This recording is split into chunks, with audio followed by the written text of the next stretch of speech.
Hi, my name's Steve and welcome to the Seaside Allotment channel. Now, I'm pretty well known on YouTube for growing a huge amount of edibles. We grow loads of fruit and veg all year round. We're pretty much self-sufficient in veg, and I think we're on target anyway this year to grow somewhere in the region of £10,000 worth of fruit and veg. And we eat about half of that, and we gift the rest of it to our network of friends and family who live in the local area.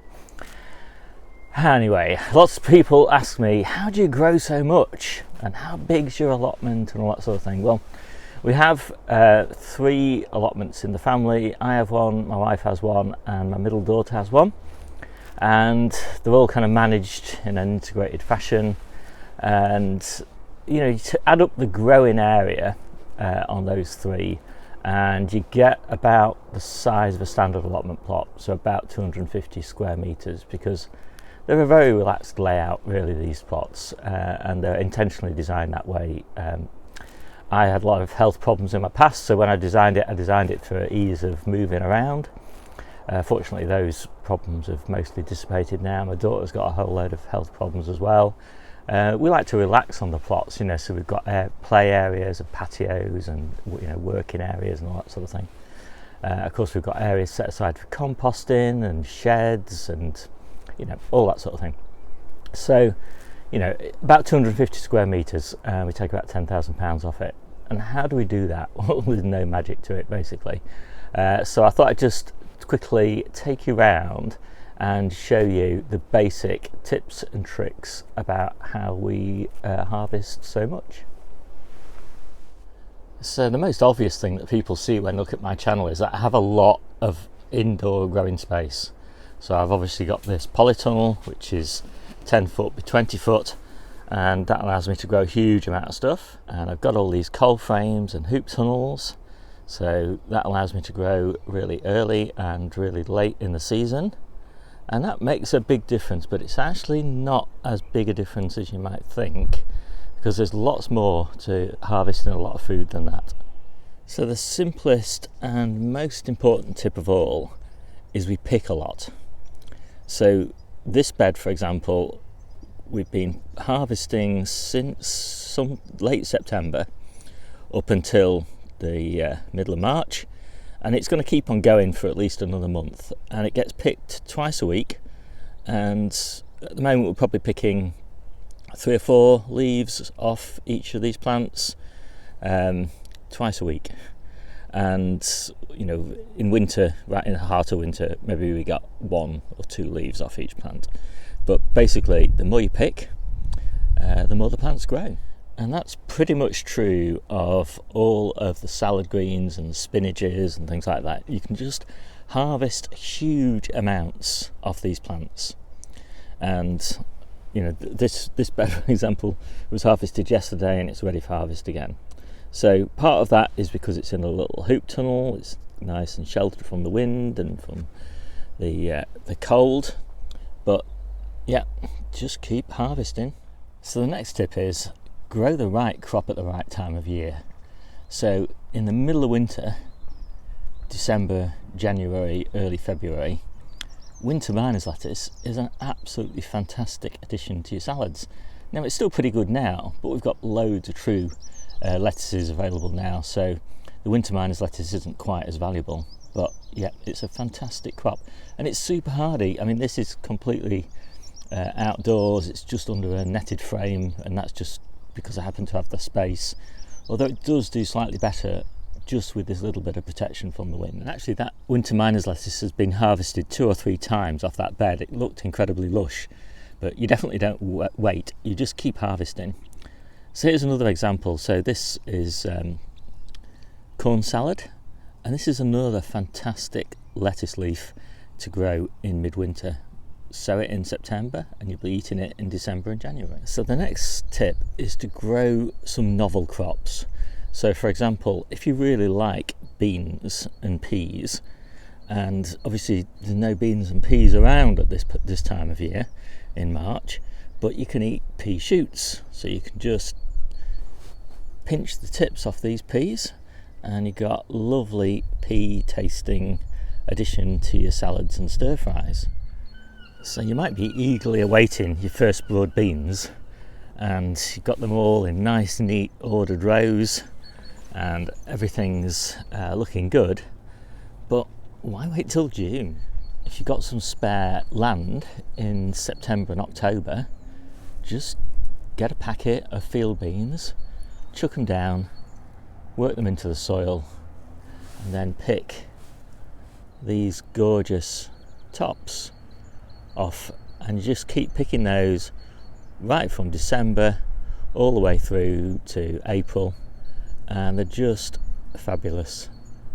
And not only are you getting amazing spinach-like, bean tasty greens, which are just, can use them just interchangeably with spinach most of the time, you are feeding the soil and putting loads of nitrogen into the soil. So in April time, this bed will be cleared, most of the tops will have been eaten, and this ground will be primed and ready for brassicas. And I'll just point out that this bed here has been picked again twice a week from December, and we've harvested hundreds and hundreds of pounds worth, that's pounds sterling, of bean tops off here, and they've proved incredibly popular. So the next thing is just completely put out of your mind the veg that you get in the supermarket, not in terms of varieties, but in terms of the parts of the veg that you can eat. So if you go to a supermarket and buy colettes, you'll be buying something that looks like this incredibly expensive packet of these little gorgeous bundles of kale sprout hybrids. But that's not all you can eat off the colette plant. So you can be eating these leaves off the colette plant from probably, let me think, late July, August time, and they're just lovely tender leaves, and don't do any harm to the plant at all. Leave some of the colettes on the plant, and instead of getting that, you get this, an amazing kind of purple sprouting broccoli like floret with all these gorgeous tender leaves on it as well, and you can eat the stems. You can wait forever to get beautiful hearted up red cabbages, or you can overwinter some plants, so plant them in September, October time, put them in the ground in February time, and of course they'll go to seed, because this is the time of year when cabbages go to seed, but red cabbages go to seed rather, but they're just fabulous. You can pinch out this beautiful floret here, and of course you've got all of these gorgeous red leaves, and they're healthier than a hearted up cabbage. And because you're going to be eating them at this size, you can plant them really densely. You don't have to have them 18 inches apart, you can have them 10 inches apart, on centres, so you can grow stacks of the things, and they're out of the ground before you need it for your spring crops, late spring crops. So when you see your kale plants basically looking like this, just pretty much a dead stalk, you're pretty tempted to pull it out and stick it on the compost bin. But don't, because not long after, the tops will spring back to life, and they'll start throwing up beautiful florets, which I haven't got on this plant. But also, just look at this one. Almost the whole stem is now full of really beautiful, tender kale leaves. And here's an example here of a floret. So just like on the colettes, can you see that one's got a little bit of green fly, but that green fly just washes off. It's no problem at all. It's not green fly, sorry, it's I don't know, maybe it's cabbage aphid. Anyway, just blast them to cold water and they're absolutely fine. So these are gorgeous, and these are so much nicer than tough old kale that you might have been eating in July. So really take advantage of it now, because beautiful stuff. So you might have planted your purple sprouting broccoli in July and waited patiently for March, April for it to look like this. But why? These leaves are fabulous. And you could have been eating these leaves from probably September, October time, and take maybe 20% of the leaves off the plant in its life, and that's a huge number of leaves. And they're absolutely gorgeous, so tender. And it's a similar story with your eagerly awaited first garlic of the season. You've got these big beds, and you're going to leave these until June, July time, but you don't have to wait for garlic. I save loads of garlic cloves, and the garlic cloves that aren't particularly big, or that I've just got a surplus of, I just stick them everywhere, down every little gap that I can find, down the edges of beds and things like that. And these are going to make the most wonderful green garlic. You can start picking that probably in late April and May time, and you can eat the tops and you can eat the bulbs, and it just gives you a great continuity of supply. A bit milder than mature garlic, but just squeeze them in. Does your Carvalho Nero look like this? And you might think, oh, it's time to pull it out, it's gone to seed. But just pick a little bunch like this, pick it with some of the leaves on it, and that is just beautiful. I think it's better myself than purple sprouting broccoli. Now, we have a huge surplus of apples and pears in the summer months and autumn months, and so what we do is we dehydrate them and stick them in these bags, and we've got dried apples all the way through until we're harvesting fresh apples again. And the same with pears, and you can even dehydrate tomatoes and all sorts of things, so much healthier than making them into sugary purees. So I really like interplanting. So down the edges of this bed I've got strawberries, and then I've got garlic, I've got shallots down the centre, then more garlic, and then more strawberries, and then all the way down the centre I've got trees. And when I've harvested the garlic and the shallots, I'll plant autumn varieties of broad beans down the centre, because although they'll provide a little bit of shade to the strawberries are all harvested by then, so that's just fine. So it's really key to make every bed really earn its keep. So this little hoop tunnel here, that'll start off with spinach, and then maybe in summer it might have tomatoes or peppers, or maybe golden purslane as well, planted around the base of them.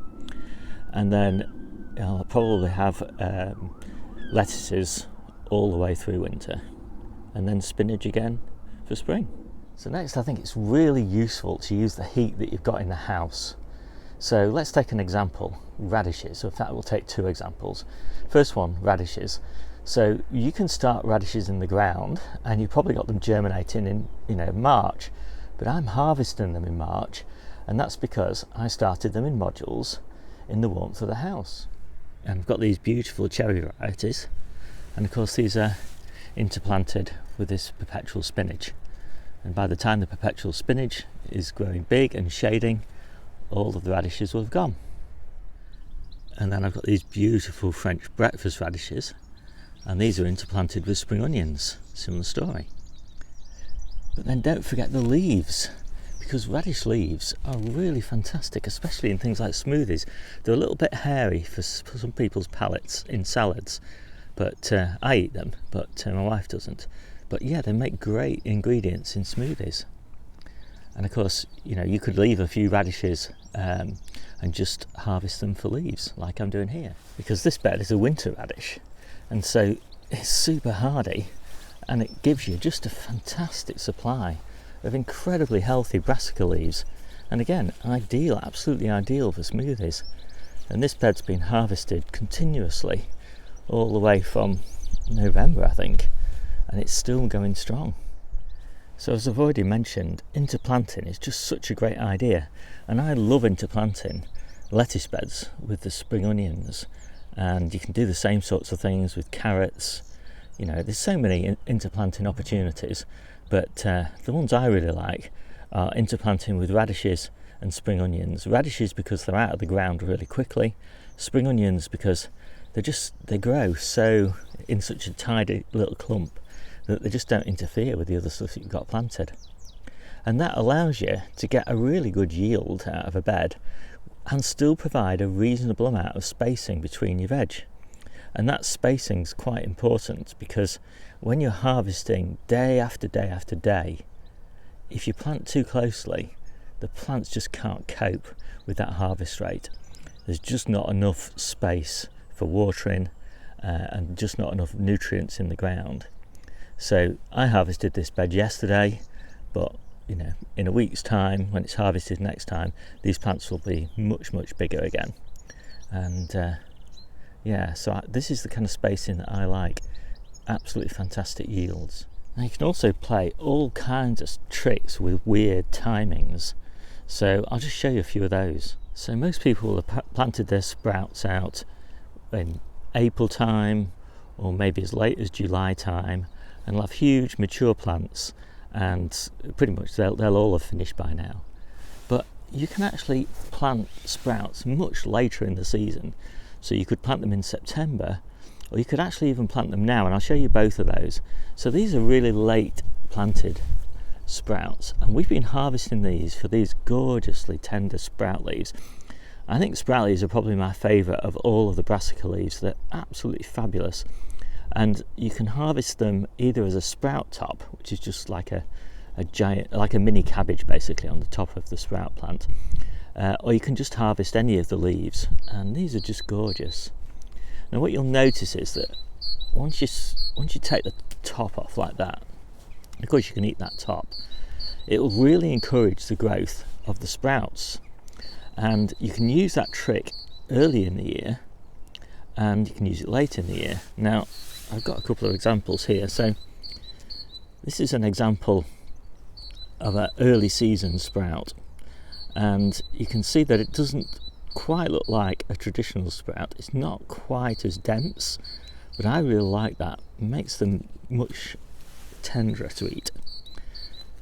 Also, this is an example of a late season sprout, and you can see that this is just forming a flower head, and so this is very sprout like, but it's also a bit like a Colette, but it's even tenderer than a Colette. Absolutely gorgeous. So you can also plant sprouts in little clumps like this, and again these are going to grow into beautiful little plants, absolutely bursting with sprout leaves, and as I say, they're just so nutritious. And these are all interplanted with lettuces, and they're under fleece at the moment just to keep them warm, just for a few days. And then there are a few plants that you can just give a little bit of protection to, and you can harvest them hard all the way through the year. And so perpetual spinach at this end here and chard at this end here are both great examples. And this doesn't look like a very substantial bed. The plants are all quite small, but that's just because we've harvested buckets and buckets and bucket loads of food off this bed all the way through winter. So I'm finally back in the polytunnel, and now I'm going to talk about early and late crops, because obviously that's what polytunnels are really all about. So these are potatoes that were planted at the beginning of January, and so they're only a few weeks away from harvest now. And we've got loads of these, basically a really nice succession for a couple of months. And so we'll have continuous potatoes from sometime in April until, well, sometime in February probably, or March.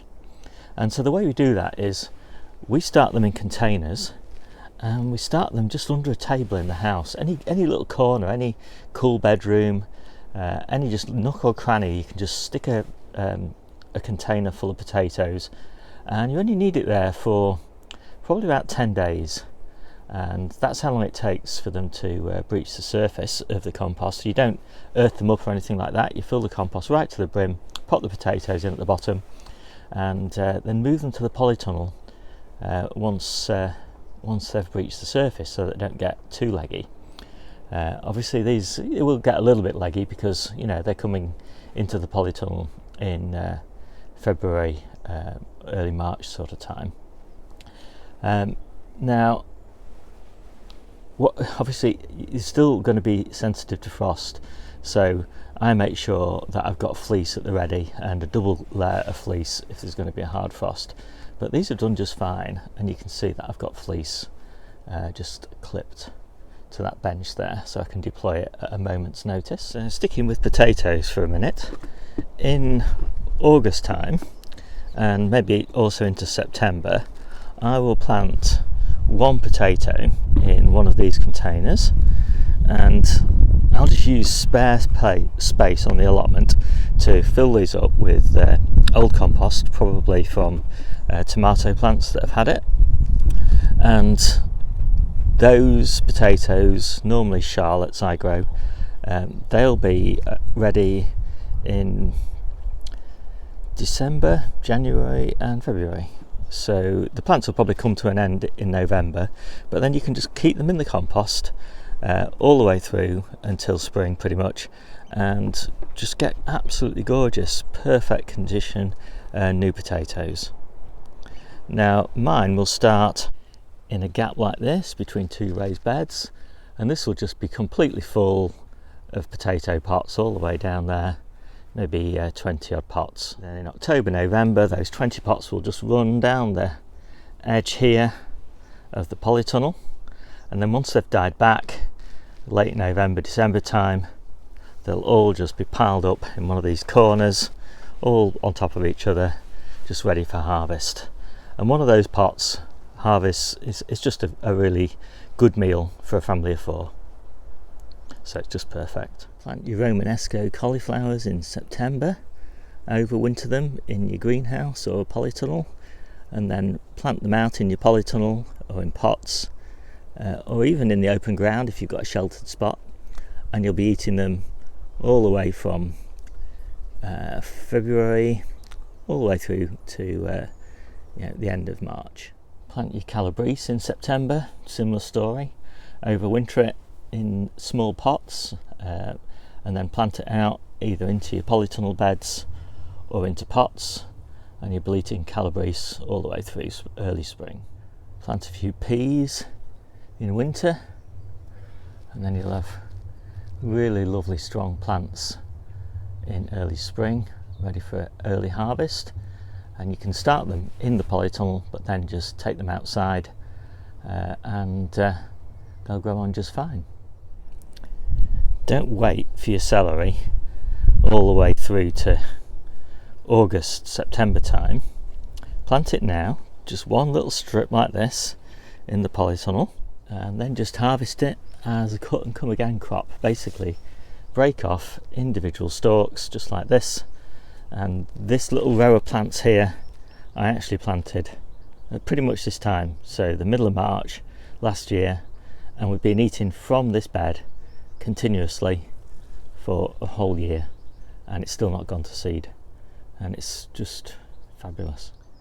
And finally, start some carrots in October, and you're going to get a super early harvest of those. Plant some more indoors in January, and they're going to be well on. And then finally, if you're partial to beans, just bung a few in a container. I've got 2 or 3 of these containers for a lovely early crop as well. So I hope you found those hints and tips useful, and if you've got any to share back, that would be really lovely. But basically, the summary of this is plant early, plant late, harvest continuously as much as the plants will bear, and just don't look at what's in the supermarkets, because there's so much more that you can eat beyond that. I'll see you soon.